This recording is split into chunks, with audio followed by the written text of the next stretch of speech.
Idul Adha pada kali ini terasa sangat berbeda. Kita semua sangat berbahagia bisa menyambut hari kemenangan dengan penuh senyuman. Salah satu yang membuat kita bahagia adalah kita bisa melihat timnas Indonesia bisa menang dari Cina. Lalu bagaimana perjalanan timnas Indonesia menuju ke Piala Dunia selanjutnya? Dan bagaimana kemenangan ini terjadi karena kejeniusan Patrick Kluivert? Yuk simak videonya. Bagi para penggemar timnas Indonesia, jangan lupa like dan subscribe. Timnas Indonesia memburu kemenangan untuk memperlebar asa lolos ke Piala Dunia. Sayangnya timnas Indonesia tidak bisa lolos secara langsung dari putaran ketiga kualifikasi Piala Dunia ini. Hal tersebut terjadi karena pada laga yang lain, secara mengejutkan Australia bisa meraih kemenangan saat melawan Jepang. Ini menjadikan mereka saat ini bisa mendapatkan 16 poin, dan itu tidak akan bisa dilewati oleh timnas Indonesia meski menang melawan Jepang dan Cina. Satu-satunya jalan adalah dengan mengamankan putaran keempat. Awalnya banyak yang kaget dengan pilihan starting line up yang diturunkan oleh Patrick Kluivert. Pada laga kali ini dia tak takut mencadangkan Kevin Dix dan menggantinya dengan Jacob Sayuri. Kambuaya juga debut sebagai starter di putaran ketiga ini. Begitu juga dengan Egy yang bisa dibilang menggantikan peran dari Raka Ratmangun. Selain itu, karena akumulasi kartu yang diterima PAS membuat Emil Audero Mulyadi mencatatkan debut pertamanya untuk timnas Indonesia. Indonesia juga memainkan trio bek tangguhnya yaitu JS, Hapner, dan Rizky Ridho. Dengan susunan pemain ini berharap timnas Indonesia bisa mengalahkan Cina. Sejak dimulainya laga, baik Cina dan Indonesia tampak berhati-hati dan membaca situasi terlebih dahulu ketika ingin memulai serangan. Pada babak pertama, Ricky Kambuaya dan Joe Pelupessy benar-benar bermain sangat bagus. Timnas Indonesia beberapa kali mendapatkan peluang emas, sayangnya selalu gagal ketika memasuki kotak penalti. Sementara Cina juga tak kalah menakutkan, mereka selalu berbahaya ketika melakukan serangan balik. Beruntung para bek timnas Indonesia bermain dengan apik dan solid. Kebuntuan akhirnya pecah bagi timnas Indonesia setelah mendapatkan penalti akibat Ricky Kambuaya yang dilanggar di kotak penalti Cina. Oleh Romeni yang maju sebagai eksekutor penalti berhasil mencetak gol bagi timnas Indonesia. Timnas Indonesia bisa menutup babak pertama dengan keunggulan 1-0 atas Cina. Di babak kedua, Emil Audero Mulyadi melakukan penyelamatan yang sangat gemilang untuk timnas Indonesia. Strategi Kluivert dengan memasukkan Beckham Putra dan Kevin Dix juga sangat tepat. Kedua pemain ini hampir saja membuat gol ketika tusukan dari Beckham Putra diteruskan oleh Kevin Dix. Sayangnya tendangan keras Kevin Dix mampu dipatahkan oleh kiper Cina. Sepanjang babak kedua, Cina lebih menguasai bola.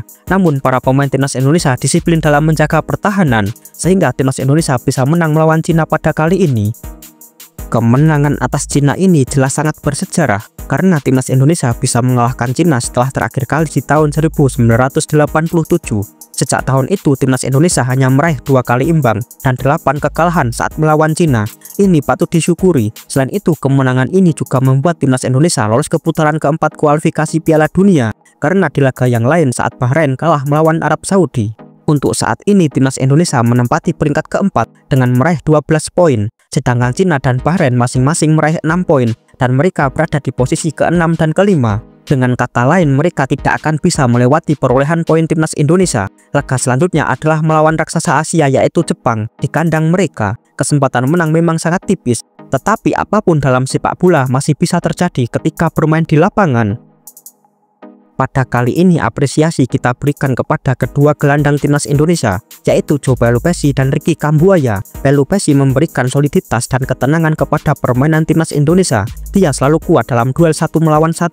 Duel udaranya juga sangat bagus. Pelupessy memiliki kemampuan yang sangat baik dalam membaca permainan dan memiliki timing yang tepat. Meski usia sudah 32 tahun tetapi staminanya tetap masih bagus. Ini membuktikan jika pengalaman tidak bisa berbohong. Selain itu, Kambuaya juga tak kalah hebat. Dia menunjukkan permainan yang sangat matang dan tenang. Selain itu, dia selalu ngotot ketika mempertahankan bola dan membawa bola ketika melewati lawan. Dia tidak mudah dijatuhkan oleh lawan. Duetnya di lini tengah bersama Pelupessy dan Tom Haye membuat lini tengah Indonesia semakin kokoh dan kreatif.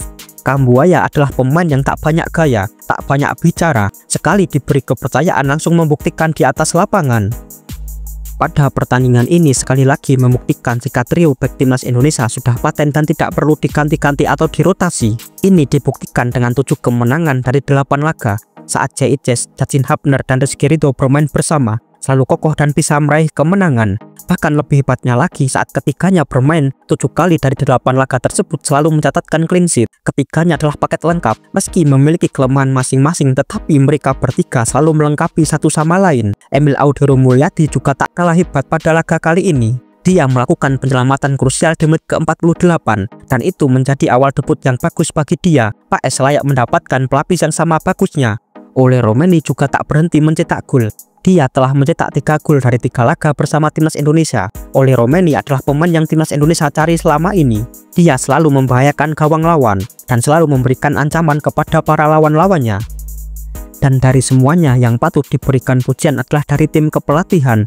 Mereka tak takut menurunkan pemain yang bermain di liga lokal sejak menit pertama. Rizky Ridho, Yaakob Sayuri, Ricky Kambuaya, dan Egy Maulana Fikri memberikan warna sendiri bagi timnas Indonesia pada laga kali ini. Terlebih Kambuaya dan Rizky Ridho yang tampil sangat luar biasa pada babak pertama. Pada babak kedua juga Kluivert memberikan menit bermain kepada Beckham Putra, Lily Pali, dan Ramadan Sananta. Mereka menjadi bukti bahwa bermain bola itu menit bermain sangatlah penting. Dalam Liga 1 kemarin mereka menjadi pemain andalan bagi klubnya masing-masing. Jadi kita jangan meremehkan pemain Liga 1. Mereka memiliki kualitas. Jika mereka terus diberi kepercayaan dan bisa percaya diri dengan sistem latihan yang tepat, mereka jelas akan berhasil. Para pemain tersebut memiliki mentalitas yang sangat baik. Semoga kedepannya kompetisi Liga 1 dapat berbenah agar bisa menghadirkan pemain-pemain yang sangat hebat seperti Ridho dan Marcelino Ferdinand.